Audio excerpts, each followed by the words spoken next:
Today, we are unpacking one of the biggest diplomatic and commercial missions in recent UK history. Prime Minister Keir Starmer's two-day trade visit to Mumbai, accompanied by a 125-strong delegation of CEOs, entrepreneurs, university vice-chancellors, and cultural leaders. In this video, I'll explain who's on the trip, what they want, what deals are being discussed, what was announced, and why it matters for both countries. I'll also cover the criticisms and the political stakes behind the headlines.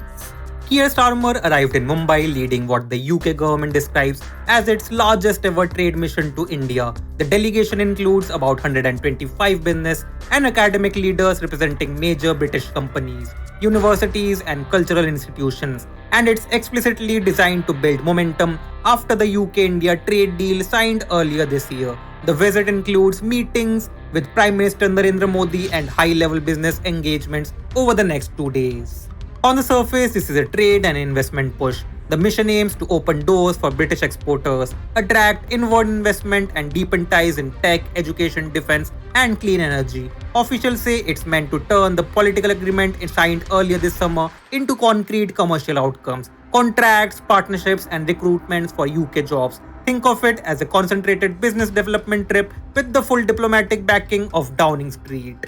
During the visit, both governments highlighted new or impending commercial commitments. Media reports and official statements note announcements of sizable investment and deals connected to the trip, including commitments that, taken together, are meant to support thousands of UK jobs and bolster bilateral trade in areas such as advanced manufacturing, digital services, green energy, and education. Reuters and other outlets reported multi-billion-pound investment announcements tied to the broader trade push.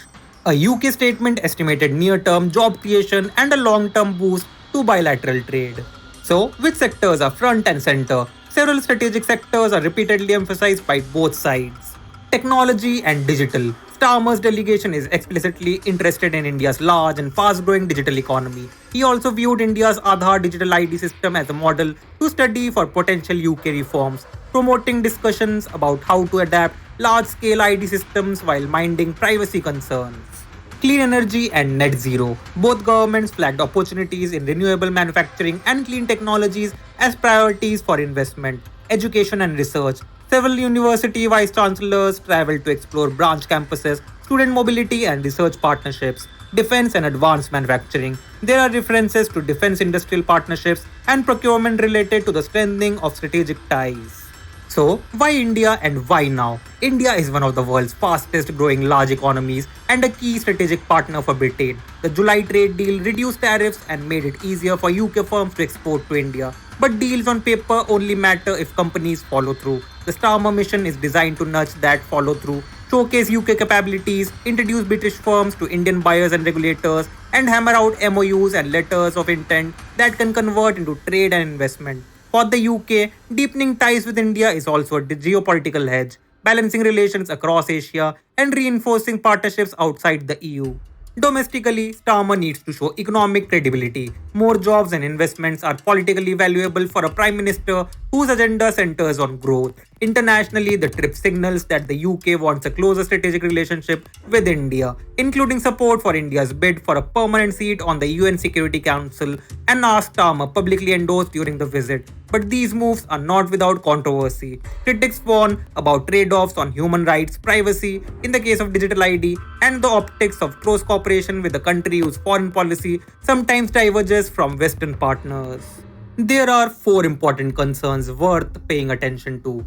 Photo versus substance. Big delegation photos make good headlines, but the economic impact depends on whether MOUs turn into binding contracts and sustainable partnership. Governments often celebrate letters of intent that don't always materialize.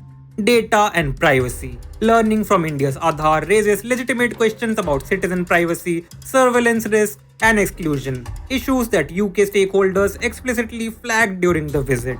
Geopolitical friction. Closer ties with India may complicate the UK's relation with other partners, especially on issues like Russia. Starmer publicly balanced a push for trade with statements supporting Ukraine, demonstrating the diplomatic tightrope.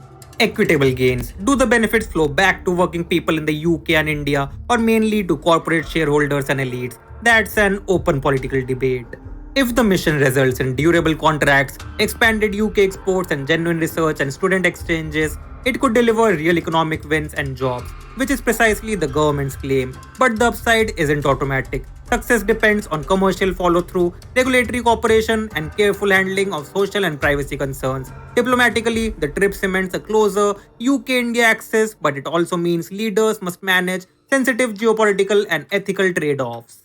Over the next weeks, watch for signed contracts being announced, concrete investment arrival timelines, university campus plans, and any joint technology or defense procurement deals. Also, keep an eye on parliamentary scrutiny and media investigations into how promised investments are delivered. That's where you will see whether this mission becomes a milestone or just a memorable photo op.